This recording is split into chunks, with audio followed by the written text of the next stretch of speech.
জাতির পিতা বঙ্গবন্ধু শেখ মুজিবুর রহমানের স্বপ্নের সোনার বাংলা গড়ার সংগ্রামের অরুণ প্রাতের তরুণ দল বঙ্গবন্ধু তনয়া দেশরত্ন শেখ হাসিনার সংকটে সংগ্রামে স্বপ্নে সাহসের সহযাত্রী বাংলাদেশের ছাত্র সমাজের নির্ভরতার প্রিয় ঠিকানা বাংলাদেশ ছাত্রলীগ ঢাকা বিশ্ববিদ্যালয়ের পক্ষ থেকে জাতীয় শোক দিবস স্মরণে আজকের আলোচনা সভায় সবাইকে সংগ্রামী শুভেচ্ছা।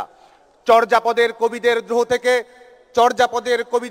থেকে কৈবর্তের বিদ্রোহ, ফকির বিদ্রোহ থেকে ফরায়েজি আন্দোলন, বাঁশের কেল্লা নিয়ে রুখে দাঁড়ানো তিতুমির, কলের বোমা হাতে ক্ষুদিরাম বসু, চট্টগ্রামের সেনাপতি সূর্য সেন প্রীতিলতা, ব্যারাকপুরে ব্রিটিশ শাসকের বিরুদ্ধে রুখে দাঁড়ানো মঙ্গল পাণ্ডে, বিনয় বাদল দীনেশ থেকে সুভাষচন্দ্র বোস, রবি ঠাকুরের ছুঁড়ে ফেলা নাইট পদক আর নজরুলের কবিতার দ্রোহ, বাঙালির হাজার বছরের শৃঙ্খল মুক্তির সংগ্রামের সমস্ত সাহসের একত্রিত উচ্চারণ জাতির পিতা বঙ্গবন্ধু শেখ মুজিবুর রহমান, তোমার অমর স্মৃতির প্রতি অতল শ্রদ্ধা হে জাতির পিতা।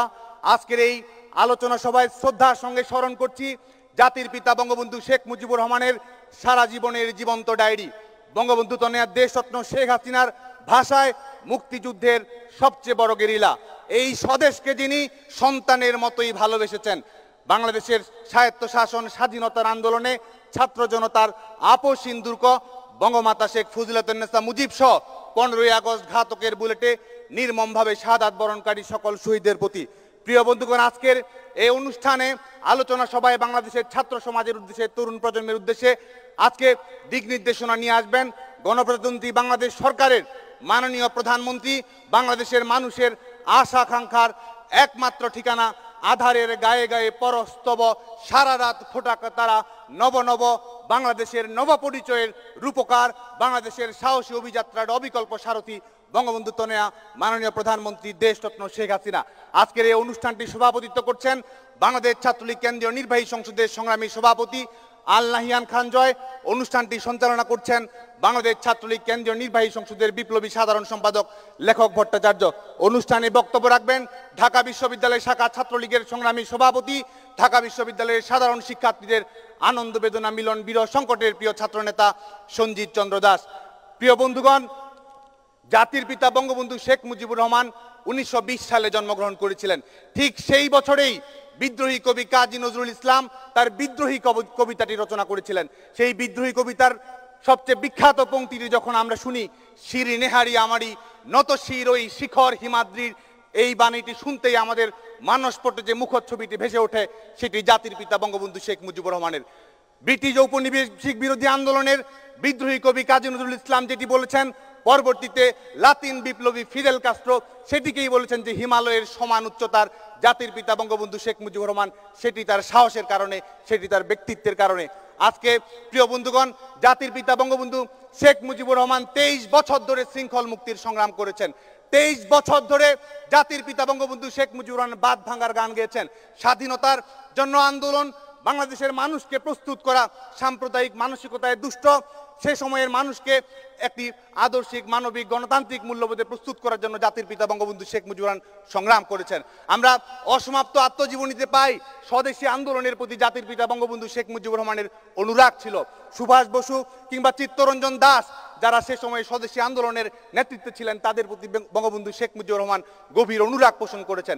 এবং তারই ধারাবাহিকতা আমরা দেখতে পাই পাকিস্তান সৃষ্টিকে জাতির পিতা বঙ্গবন্ধু শেখ মুজিবুর রহমান তার নিজের ভাষায় বলেছেন, নেতৃত্বের ভুলে জনগণের খেসারত। সেই জনগণের খেসারতের বিরুদ্ধে দাঁড়িয়েই জাতির পিতা বঙ্গবন্ধু শেখ মুজিবুর রহমান আন্দোলন সংগ্রাম করেছেন। তিনি বাঙালি জাতীয়তাবাদী আন্দোলনের বিকাশ ঘটিয়েছেন, স্বায়ত্ত শাসনের আন্দোলনকে গণতন্ত্রের আন্দোলনে পরিণত করেছেন এবং গণতান্ত্রিক আন্দোলনকে স্বাধীনতার এক দফার আন্দোলনে বঙ্গবন্ধু শেখ মুজিবুর রহমান পরিণত করেছেন। বঙ্গবন্ধু শেখ মুজিবুর রহমানের সারা জীবনের একমাত্র স্বপ্ন ছিল বাংলাদেশের স্বাধীনতা নিশ্চিত করা, শৃঙ্খল মুক্তি নিশ্চিত করা। সেই কারণেই আমরা দেখতে পাই বঙ্গবন্ধু শেখ মুজিবুর রহমান প্রাদেশিক পরিষদের ভাষণে, জাতীয় পরিষদের ভাষণে সবসময় পূর্ব পাকিস্তান নামকরণের তিনি বিরোধিতা করেছেন। জাতির পিতা বঙ্গবন্ধু শেখ মুজিবুর রহমান 62 সালে আপনারা জানেন যে প্রগতিশীল রাজনৈতিক আন্দোলনের কর্মীদের সঙ্গে নিয়ে স্বাধীনতার রূপরেখা তৈরি করার জন্য তিনি আন্দোলন সংগ্রাম করেছেন, বৈঠক করেছেন, 6 দফা দিয়েছেন। যেই 6 দফাকে সে সময়ের সাংবাদিক ওবায়দুল হক তিনি বলেছেন যে আমাদের এই 6 দফা হচ্ছে আমাদের অ্যাডভান্স বার্থ সার্টিফিকেট, আমাদের অগ্রিম জন্ম সনদ হচ্ছে এই 6 দফা। সেই 6 দফা প্রণয়ন করতে গিয়ে বঙ্গবন্ধু শেখ মুজিবুর রহমান বলেছিলেন, এমন একদিন নিশ্চয়ই আসবে যেদিন গণবিস্ফোরণের মাধ্যমে বাংলার মানুষ তার মৌলিক মানবাধিকারগুলো ছিনিয়ে নিবে। এবং পরবর্তীতে আমরা জাতির পিতা বঙ্গবন্ধু শেখ মুজিবুর রহমান আমাদের স্বাধীনতার আন্দোলনকে সাফল্যের সঙ্গে নেতৃত্ব দিয়ে এই দেশের ভিত্তি রচনা করেছিলেন। জাতির পিতা বঙ্গবন্ধু শেখ মুজিবুর রহমান ক্ষমতা এবং জনতার প্রশ্নে সবসময় জনতাকে বেছে নিয়েছেন। জাতির পিতা বঙ্গবন্ধু শেখ মুজিবুর রহমান বৈষম্য এবং সমতার প্রশ্নে সবসময় সমতাকে বেছে নিয়েছেন। জাতির পিতা বঙ্গবন্ধু শেখ মুজিবুর রহমান শৃঙ্খল এবং স্বাধীনতার প্রশ্নে সবসময় স্বাধীনতাকে বেছে নিয়েছেন।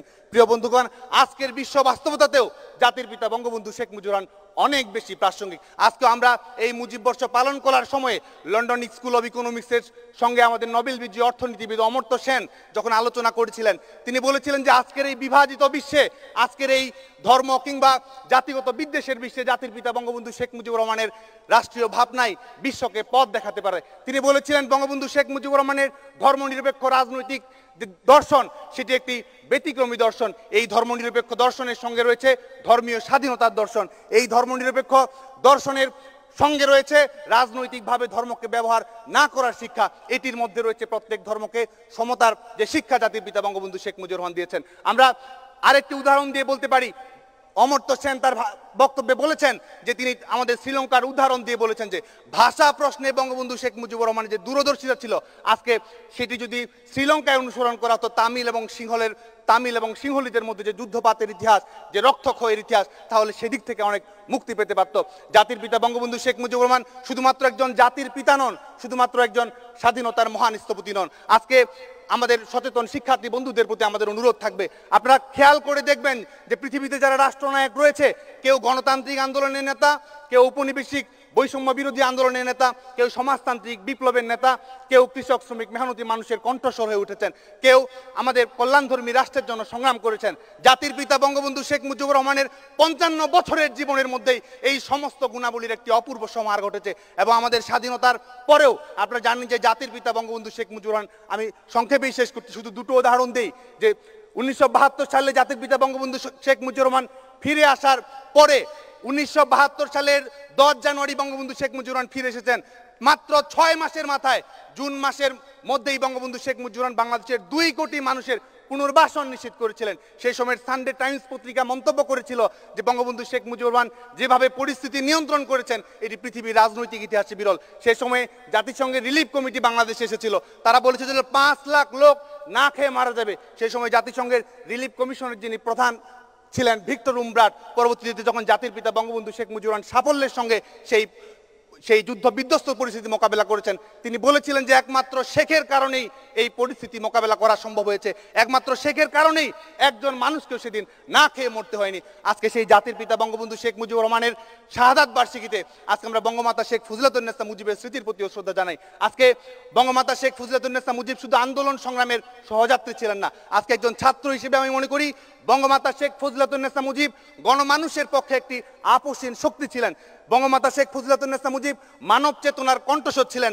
বঙ্গমাতা শেখ ফজিলাতুন্নেসা মুজিব ইতিহাসের মানুষ ছিলেন, যে কারণে আমরা অন্যান্য রাষ্ট্রনায়কদের সহধর্মিনীদের ইতিহাস যদি দেখি, মার্থা ওয়াশিংটন, তিনি মার্কিন যুক্তরাষ্ট্রের স্বাধীনতা আন্দোলনের নেতা, ওয়াশিংটনকে আর্থিকভাবে সহায়তা করতেন। আমাদের বঙ্গমাতা শেখ ফজিলাতুন্নেসা মুজিব আমাদের ছাত্রলীগকে, আওয়ামী লীগকে, স্বাধীনতা আন্দোলনকে, সংগ্রামকে সংগঠিত করার জন্য নিজের গহনা বিক্রি করে স্বাধীনতা আন্দোলনকে আরো বেশি সাফল্যমণ্ডিত করেছেন।